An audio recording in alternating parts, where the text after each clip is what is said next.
significativo. Esto es, de Jesús, dan testimonio todos los profetas. Ahora, cuando el apóstol dice todos los profetas, está hablando primordialmente del Antiguo Testamento. Recuerde que el Nuevo Testamento todavía no se había escrito. Y Simón Pedro le está diciendo a este gentil, a este oficial romano, que de Jesús todos los profetas del Antiguo Testamento daban testimonio. ¿Quisiera usted tener la capacidad de entender el Antiguo Testamento? ¿Le gustaría penetrar en algunos de los cuartos misteriosos del Antiguo Testamento? Bueno, hay una llave maestra que abre los misterios del Antiguo Testamento. Esa llave maestra es el Señor Jesucristo. Y si usted encuentra esta aproximación cristocéntrica, el Antiguo Testamento estallará como fuego en sus manos. De hecho, si usted lee el Antiguo Testamento y no encuentra a Jesús, usted necesitará volver a leerlo porque no ha entendido el mensaje. Porque el Antiguo Testamento es el libro acerca del Señor Jesucristo. Lo que vamos a hacer ahora es encontrar algunos de los retratos del Señor Jesucristo en el Antiguo Testamento y luego vamos a encontrar algunas profecías acerca de Jesús en el Antiguo Testamento. Aquí está lo que Jesús les dijo a aquellos que lo desafiaban en cuanto a su autenticidad y su mesianismo. Jesús les miró directo a los ojos y les dijo: escudriñad las Escrituras, porque a vosotros os parece que en ellas tenéis la vida eterna, y ellas son las que dan testimonio de mí. Recuerde que cuando Jesús dijo eso, no existía el Nuevo Testamento en la forma en que lo conocemos hoy. Estaba siendo formado, pero aún no había sido escrito.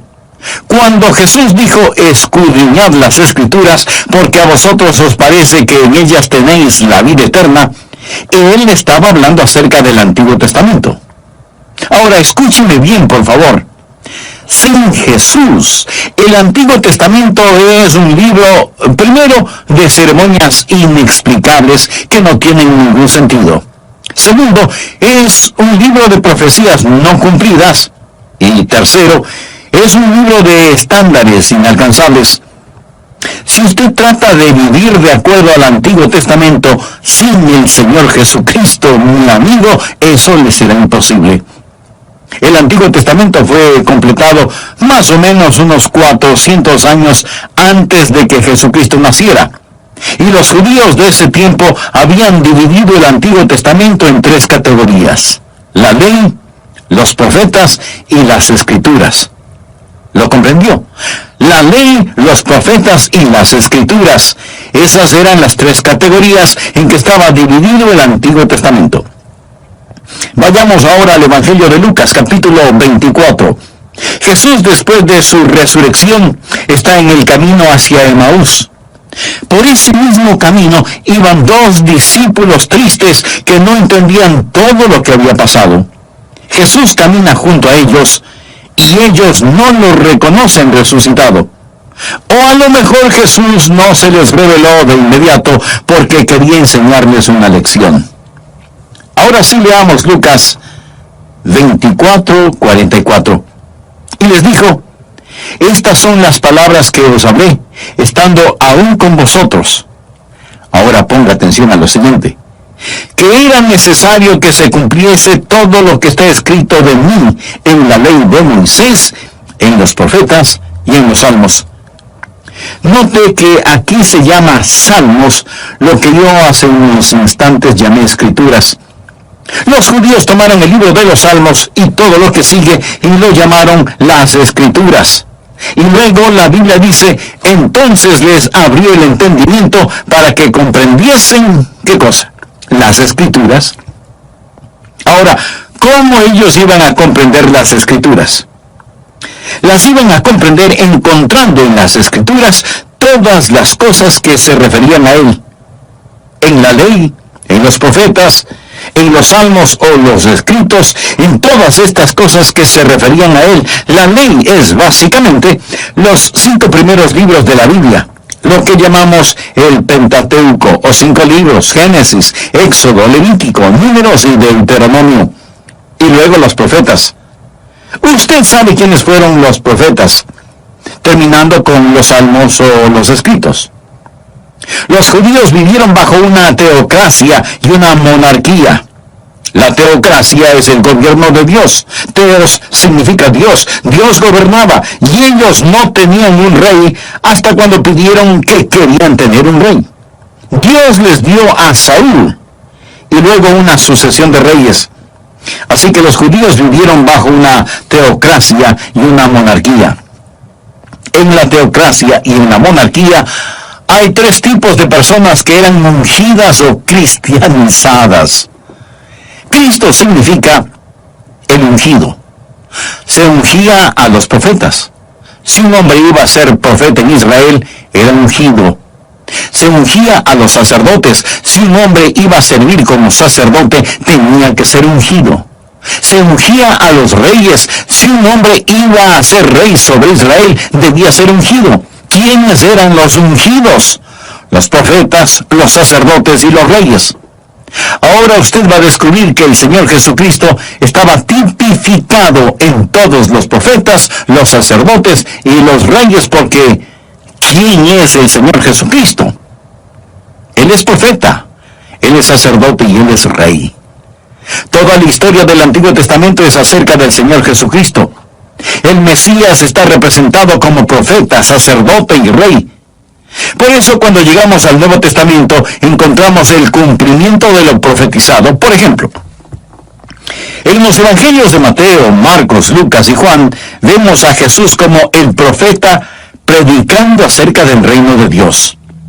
En los Hechos y en las epístolas vemos a Jesús como el sacerdote ascendido, intercediendo por la gente de Dios. Y en el libro de Apocalipsis vemos a Jesús como el rey que retorna, que regresa para gobernar y reinar.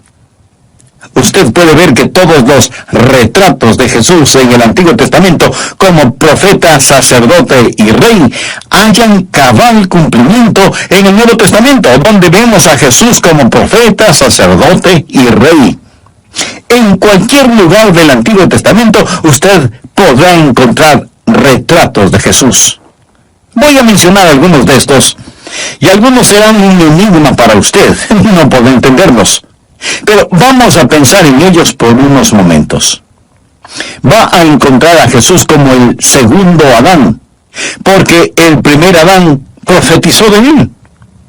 Jesús es un profeta como Moisés, porque Moisés es una simbología de él. Jesús es un sacerdote como Aarón y Melquisedec, porque ellos fueron prefiguras de él. Jesús es un campeón como Josué, cuyo nombre literalmente significa Jesús. Y él es la contraparte de Jesús en el Antiguo Testamento. Jesús es el cumplimiento de la ofrenda de Isaac en el monte Moria, en donde Jesús literalmente murió. Jesús es rey como David. Jesús es un sabio consejero como Salomón. Jesús es un amado, rechazado y exaltado hijo, proveedor de alimento para todo el mundo, como José. Jesús es retratado en el arca del pacto. Jesús es el sacrificio sobre el altar de bronce en el tabernáculo, en el templo. Jesús es el trono de la misericordia en el santuario, donde habitaba la gloria de Dios. Jesús es el agua que brotó de la roca. Jesús es el maná que cayó del cielo. Jesús es la serpiente de bronce levantada en el desierto. Jesús es el cordero pascual. Jesús es el macho cabrío que lleva en sí los pecados de la gente. Jesús es el león de Judá y el buen pastor.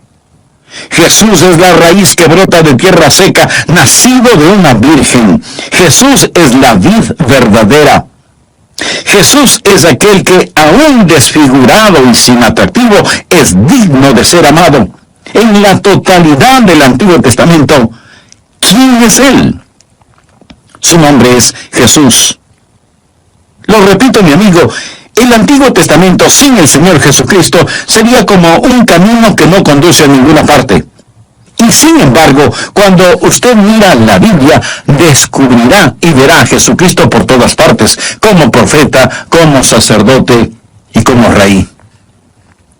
Un artista tomó la Constitución de los Estados Unidos y pintó cada una de sus letras muy cuidadosamente, sombreando cada letra con diferentes tonalidades. De cerca, usted puede leer la Constitución, pero si retrocede un poco, descubrirá que las letras sombreadas por el artista revelan el retrato de George Washington. Algo semejante encontramos en el Antiguo Testamento. De cerca vemos leyes y ceremonias, prácticas y tipologías, pero al retroceder un poco descubrimos a Jesús, el Hijo de Dios. Usted ve a Jesús en el Antiguo Testamento, ve retratos de Jesús en el Antiguo Testamento. En segundo lugar, usted verá profecías del Señor Jesucristo en el Antiguo Testamento. Aquellos que escribieron el Antiguo Testamento fueron llamados profetas. Y las profecías cumplidas son las grandes pruebas de la deidad de Jesucristo. Dios comenzó a preparar al mundo para la venida de Jesús con más de 300 profecías referentes a Él. 300 profecías en el Antiguo Testamento.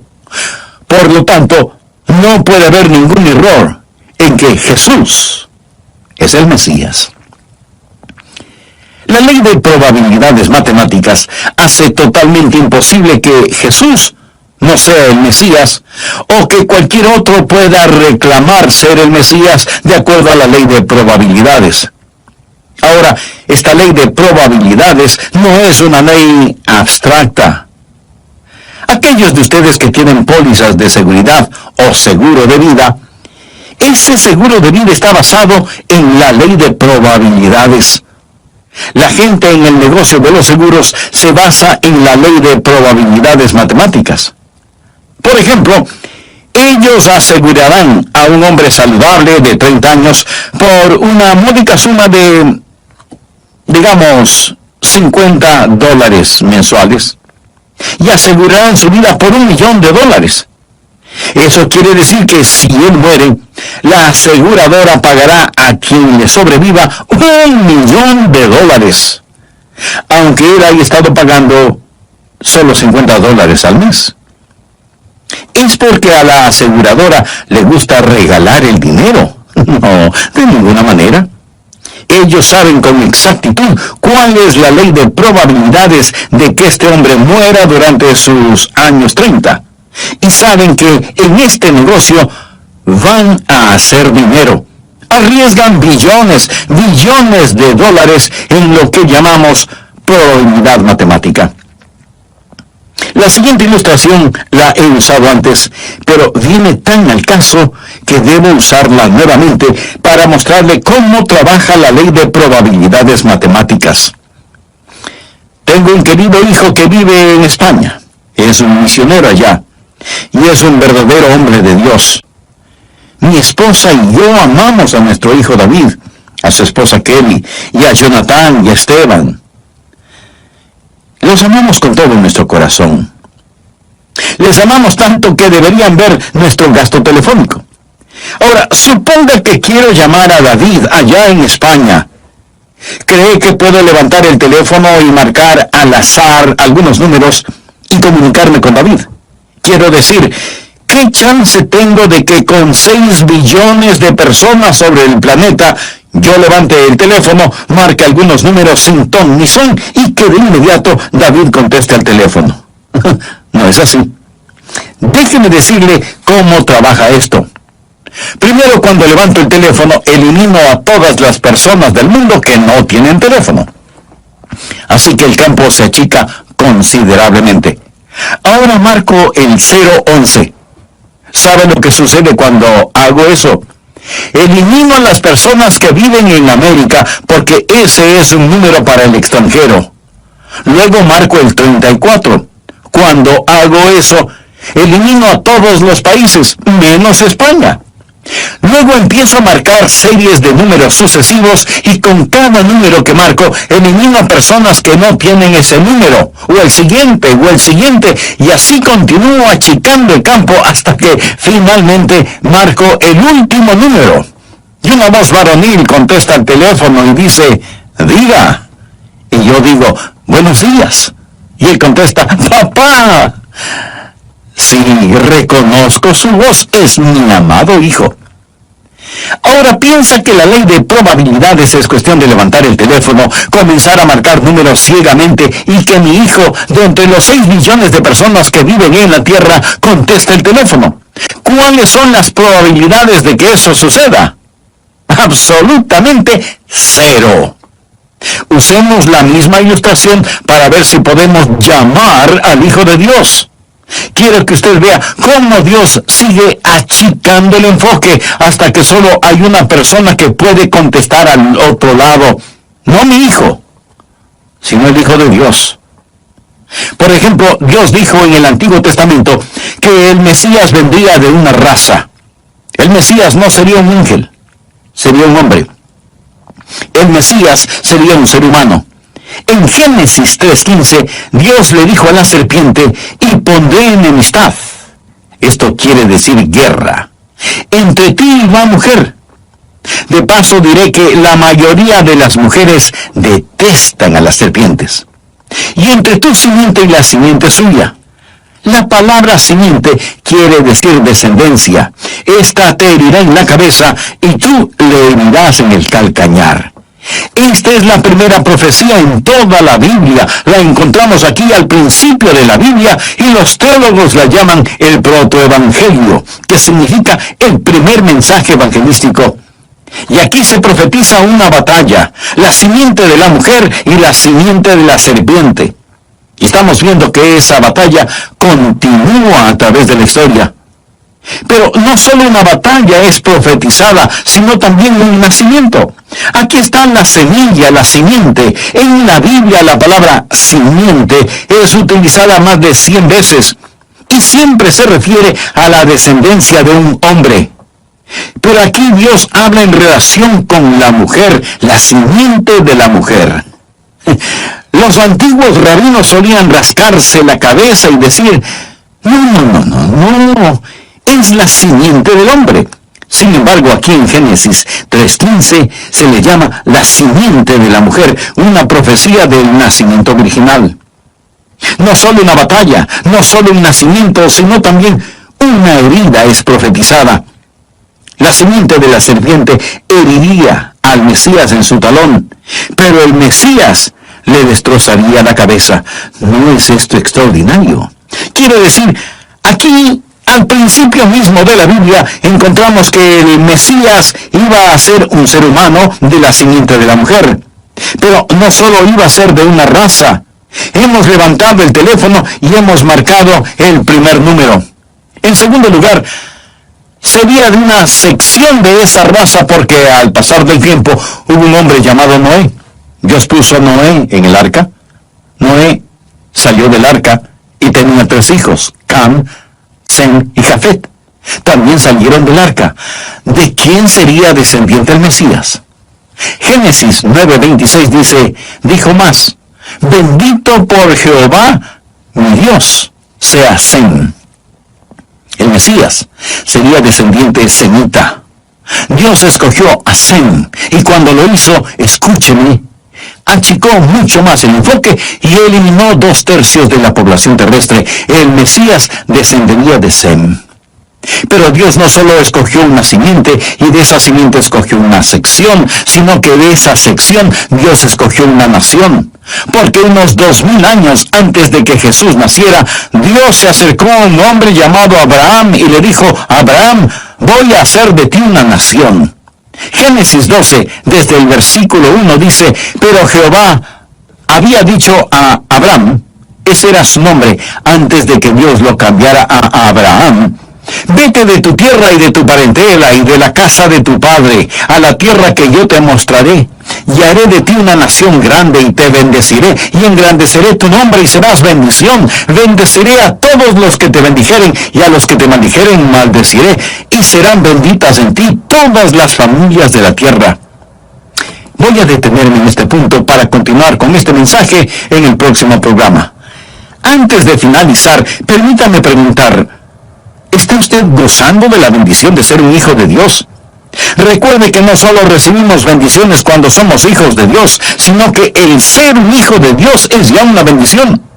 Si usted no tiene esa seguridad, pero quisiera tenerla, ¿por qué no se acerca a Dios ahora mismo y en oración se lo pide? Si con sinceridad y profunda fe quisiera hacerlo, ore conmigo de la siguiente manera. Querido Dios, gracias por enseñarme que tú nunca faltas a tus promesas. Gracias por la certeza de que me amas. Señor Jesús, gracias por haber pagado con tu vida por mis pecados. Me arrepiento de ellos y te pido que me ayudes a vivir una vida digna de ti. Te recibo en mi corazón por fe, para que seas mi Salvador y mi Señor. Perdóname, límpiame, úsame. Lo pido en tu precioso nombre. Amén. Es siempre una satisfacción el darle la bienvenida a este programa de El Amor que Vale. Aprecio sinceramente su sintonía y su amistad. Por favor, busquen el libro de los Hechos, el capítulo 10 y el versículo 43. Pedro está testificando en la casa de Cornelio acerca del Señor Jesús y dice algo muy significativo. Esto es, de Jesús, dan testimonio todos los profetas. Cuando el apóstol dice todos los profetas, está hablando primordialmente del Antiguo Testamento. Recuerde que el Nuevo Testamento todavía no se había escrito, y Simón Pedro le está diciendo a este gentil, a este oficial romano, que todos los profetas del Antiguo Testamento daban testimonio de Jesús.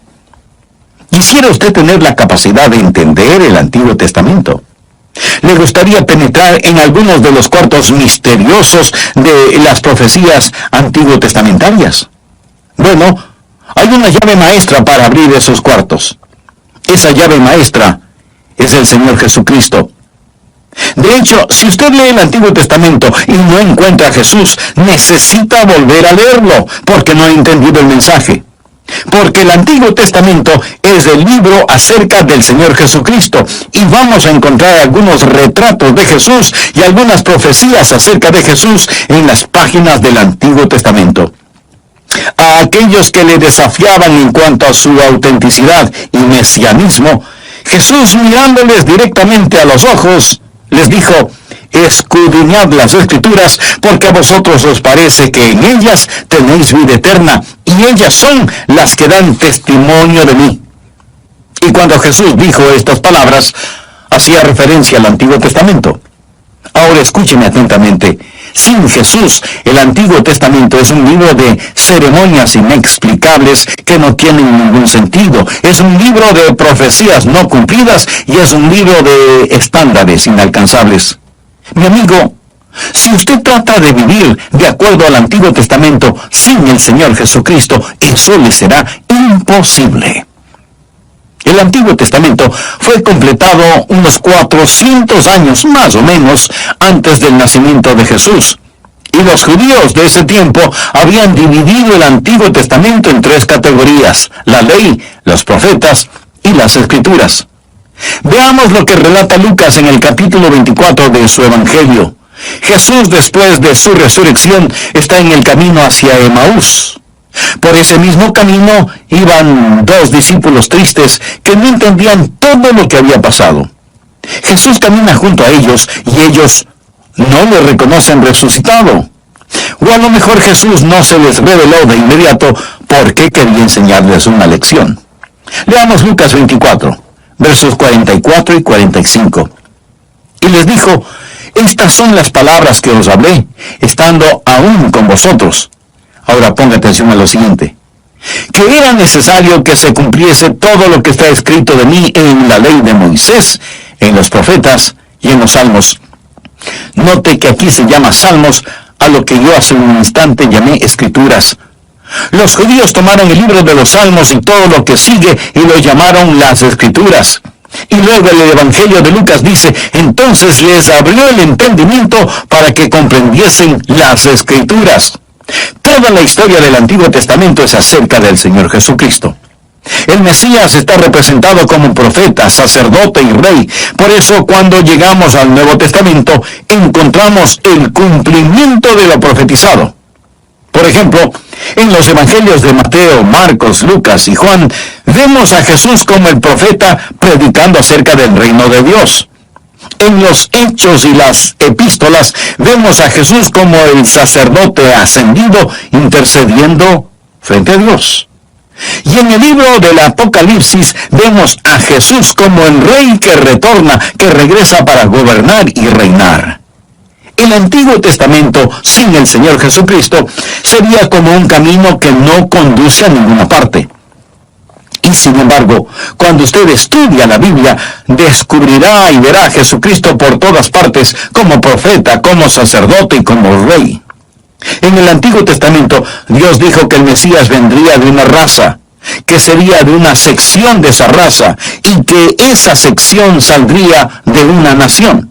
Así, unos 2000 años antes de que Jesús naciera, Dios se acercó a un hombre llamado Abraham y le dijo: Abraham, voy a hacer una nación grande de ti. Génesis 12, desde el versículo 1 dice: pero Jehová había dicho a Abraham, ese era su nombre antes de que Dios lo cambiara a Abraham: vete de tu tierra y de tu parentela, y de la casa de tu padre, a la tierra que yo te mostraré, y haré de ti una nación grande, y te bendeciré, y engrandeceré tu nombre, y serás bendición. Bendeciré a todos los que te bendijeren, y a los que te maldijeren maldeciré, y serán benditas en ti todas las familias de la tierra. ¿Se acuerda de la ilustración de la llamada telefónica a mi hijo David, que es misionero en España? No es cuestión de levantar el auricular y marcar números sin ton ni son. No hay ni jamás habrá un teléfono así de milagroso. Para hablar con él por teléfono tengo que hacer cosas específicas. Y seguimos marcando números. Primero una raza, segundo una sección de esa raza, tercero una nación de esa sección de esa raza. Pero Abraham tuvo 2 hijos, Isaac e Ismael. ¿Cuál de los dos continúa la línea? Bien, en Génesis 17:19 leemos: respondió Dios: ciertamente Sara tu mujer te dará a luz un hijo, y llamará su nombre Esaú. ¿Cuál de estos dos iba a escoger Dios? Bien, Dios escogió a Isaac, y ahora escoge a un hijo de Isaac, no Esaú ni Jacob. Y cuando Dios hizo eso, eliminó al 50% de aquellos a ser elegidos. Dios escogió a Jacob. En el libro de Números 24:17 leemos: lo veré, mas no ahora, lo miraré, mas no de cerca. Saldrá estrella de Jacob, y se levantará cetro de Israel. Y aquí está Jacob, quien tiene 12 hijos. Pero Dios escoge uno de los 12, y ese es Judá. Escuche lo que dice Génesis 49:10. No será quitado el cetro de Judá, ni el legislador de entre sus pies, hasta que venga Silo, y a él se congregarán los pueblos. Así que Dios escoge una raza, y luego una sección de esa raza, después escoge una nación de esa sección, luego una tribu de esa nación, la tribu de Judá, pero Dios aún no ha terminado. Dios sigue marcando números en su teléfono celestial, y ahora Dios toma a la tribu de Judá, y de esa tribu escoge una familia. ¿Qué familia? Bien, la familia de esa tribu, sacada de esa nación, escogida de esa sección, sacada de una raza, fue la familia de Isaí. Leamos Isaías 11:1. Saldrá una vara del tronco de Isaí, y un vástago retoñará de sus raíces. Ahora, la vara, el gobernador, el reino, va a venir de una familia en particular, la familia de Isaí. El Mesías será descendiente de la familia de Isaí, y por lo tanto todas las otras familias de Judá quedan eliminadas. Pero Dios aún no ha terminado. Dios va a ajustar el enfoque un poquito más. No solo que el Mesías descenderá de Isaí, sino que dice que el Mesías saldrá de una casa de esa familia, de esa tribu, de esa nación, de esa sección, de esa raza. ¿Cuál es la familia? La casa será la casa de David. Veamos 2 de Samuel 7:8. Ahora pues dirás así a mi siervo David: así ha dicho Jehová de los ejércitos: yo te tomé del redil, de detrás de las ovejas, para que fueses príncipe sobre mi pueblo, sobre Israel. Y cuando tus días sean cumplidos y duermas con tus padres, yo levantaré después de ti a uno de tu linaje, el cual procederá de tus entrañas. esto es, un descendiente de David, y afirmaré su reino. Ahora, Isaí tuvo 8 hijos, y 7 de los 8 fueron eliminados. Dios sigue ajustando el enfoque. El Mesías descendería de la casa de David, pero Dios todavía no ha terminado. Tenemos la casa de David, pero ahora habrá cierta mujer de la casa de David, de esa familia, de esa tribu, de esa nación, de esa sección, de esa raza. Esta mujer sería una virgen. Isaías 7:14 dice, por tanto, el Señor mismo os dará señal. He aquí que la virgen concebirá y dará a luz un hijo. No cualquier hija de la casa de David, sino una virgen concebiría en su vientre un hijo. Ahora escúcheme, un hijo nació de esa virgen, de esa casa, de esa familia, de esa tribu, de esa nación, de esa sección, de esa raza. Pero Dios no ha terminado todavía. Él no puede nacer donde quiera. Tiene que nacer en Belén. Él no puede ser simplemente una persona ordinaria. Tiene que ser odiado, vendido por 30 piezas de plata, traicionado. Tiene que ser crucificado, sus manos y sus pies perforados, y tiene que ser levantado de entre los muertos. Y cuando usted marca todos estos números en el teléfono, ¿qué es lo que tiene? A Jesús, el Hijo de Dios. Amigo, si usted me dice que todo eso sucedió en forma fortuita, es que los tornillos de su cabeza están flojos. Escuche, hay más de 300 profecías en el Antiguo Testamento relacionadas con Jesús. Yo he mencionado menos de 15. Hay un hombre llamado Pedro Stoner que estudia la ley de probabilidades y es un gran matemático. Él toma las profecías y aplica la ley de probabilidades. Y la siguiente es una ilustración que él da para que podamos entender de alguna manera el cuadro mental de este asunto. Pedro Stoner dice que si usted cubriera todo el estado de Texas con dólares de plata de frontera a frontera, y con 1 metro de profundidad, eso significaría una cantidad impresionante de monedas de plata. A los tejanos, y a cualquiera, les gustaría eso, ¿no le parece? Ahora, marque una de esas monedas, cubra por completo los ojos de un hombre, y póngalo en cualquier sitio en el estado de Texas, y déjelo allí, nadando entre las monedas de plata. Si es que al primer intento él encuentra la moneda marcada, matemáticamente será la misma probabilidad de que 8 de las profecías mencionadas se cumplan en un solo individuo. Yo mencioné 15, pero hay más de 300. Amigo, cuando usted toma la ley de probabilidades y comienza a añadir números y más números, no hay forma de terminar. Verá, usted encuentra al Señor Jesucristo en el Antiguo Testamento. Jesús está retratado ahí. Todos los símbolos, todos los emblemas, todas las ceremonias retratan al Señor Jesús. Él es profeta, es sacerdote, es rey. Y luego usted mira las profecías cumplidas y dice, ¿cómo puede suceder esto? Aparte de la inspiración divina. Antes de finalizar, quiero decirle 2 cosas. Primero, usted puede confiar en la palabra de Dios. Lo repito, usted puede confiar en la palabra de Dios. Segundo, usted puede confiar en el Dios de esa palabra. Quiero decir, si usted confía en la palabra de Dios, ciertamente debe confiar en el Dios de esa palabra. El Antiguo Testamento dice que alguien vendría. El Nuevo Testamento le dice a usted cómo Jesús, quien vendrá otra vez, le prepara para su segunda venida. ¿Cómo usted puede conocer al Señor Jesucristo como su Salvador y Señor? Yo no trato de probarle a usted que Jesús es el Mesías. Eso está más allá de toda prueba. La verdadera fe está enraizada en la evidencia. La verdadera fe va más allá de la evidencia.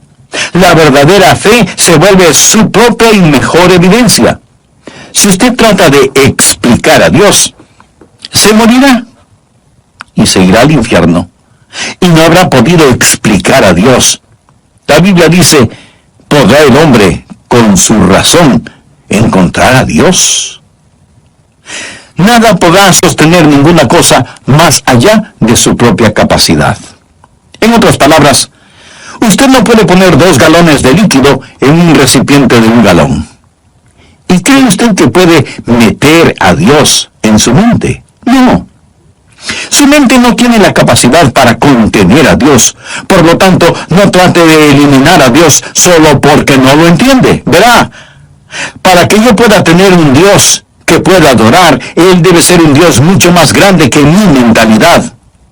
Si yo puedo entender a Dios, Dios no sería más grande que mi intelecto, lo cual lo haría un Dios demasiado pequeño como para que yo le adore. Ahora, si pudiéramos entender a Dios, no lo necesitaríamos. Mi amigo, permítame decirle algo. No tenemos que entender a Dios para conocerle. Cuando era un niño, yo veía que mi papá salía rumbo a su trabajo. Yo no sabía a dónde iba ni lo que hacía, pero lo conocía personalmente y lo amaba.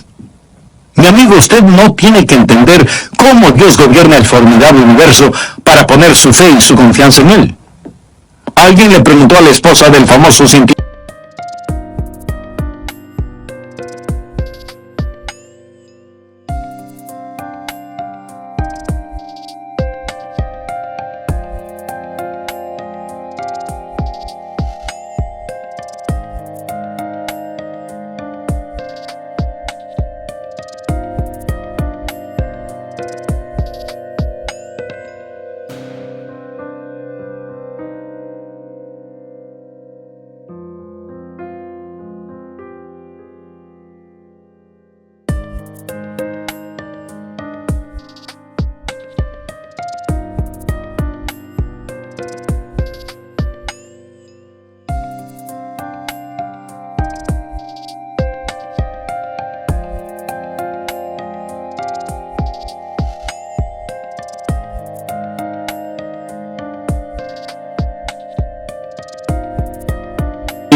Alberto Einstein sí entendía la teoría de la relatividad, y ella contestó: no lo entiendo, pero entiendo a mi esposo porque le conozco. Amigo, usted, por fe, puede conocer al Señor Jesucristo. Si yo tuviera 1000 vidas para vivir, le daría a Jesús cada una de ellas. Podría inclinar su cabeza en oración. ¿Cuántos de ustedes pueden decir: Pastor Rogers, he recibido a Jesucristo como mi Salvador personal y mi Señor, y sé que si muero hoy, iré al cielo? No lo sé por sentimientos emocionales, ni lo sé porque he vivido una buena vida. Lo sé porque me he arrepentido de mis pecados y he confiado en Jesucristo como mi Salvador personal y mi Señor. El Espíritu de Dios testifica a mi propio espíritu que soy un hijo de Dios. Y sé que si hoy mismo exhalar el último suspiro, estaré ausente de mi cuerpo, pero presente con mi Señor. Y estoy agradecido por eso, pastor, y no me avergonzaré de dar mi testimonio en público. Algunos de ustedes pueden estar diciendo: pastor, no tengo esa seguridad, pero estoy interesado. Si no tuviera interés en cosas espirituales, no lo estaría escuchando. Pero no tengo la seguridad de que si muero hoy, iría al cielo. Mi amigo, tengo noticias maravillosas para usted. Debido a que la salvación es gratuita, usted puede orar ahora mismo y recibir el regalo de la salvación, y Dios le salvará instantáneamente. Y no solo eso, sino que desde este momento y en adelante, Él estará con usted continuamente, y Él lo guardará eternamente. Pero usted debe recibirlo. La Biblia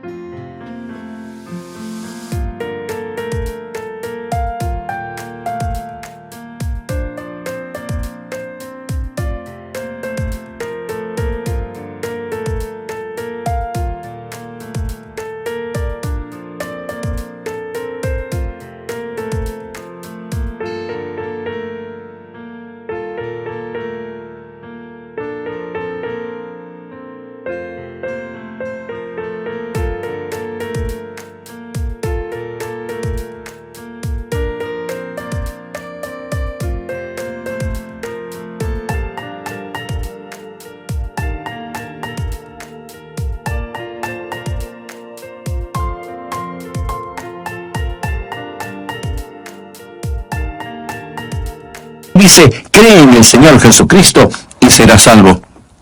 Esa palabra creer no significa solo creer intelectualmente. El diablo cree de esa manera. Esa es una palabra bíblica que significa confianza. Usted puede creer que un avión puede volar, pero usted no confía sino hasta cuando vuele en ese avión. Confíe en el Señor Jesucristo. Me permite guiarme en oración para que usted invite a Jesús a entrar en su corazón. Diga conmigo la siguiente oración. Querido Dios, sé que me amas y que quieres salvarme. Jesús, tú moriste para salvarme. Tú prometes salvarme si confío en ti. Confío en ti, Jesús, ahora mismo. Te recibo en mi vida. Te entrego mi vida por fe. Perdona mis pecados. Límpiame. Comienza a hacerme la clase de persona que tú quieres que sea. Creo que con tu sangre pagaste la deuda de mi pecado. Gracias, Jesús. Y porque tú moriste por mí, yo viviré para ti. Ayúdame, Señor Jesús, a nunca avergonzarme de ti. Dame el valor para confesarte públicamente. En tu nombre oro. Amén. Si usted sinceramente oró e hizo una decisión por Cristo, lo invito a que nos escriba y nos deje saber al respecto para orar que Dios le bendiga y le ayude en su nuevo caminar como creyente en el Señor Jesucristo.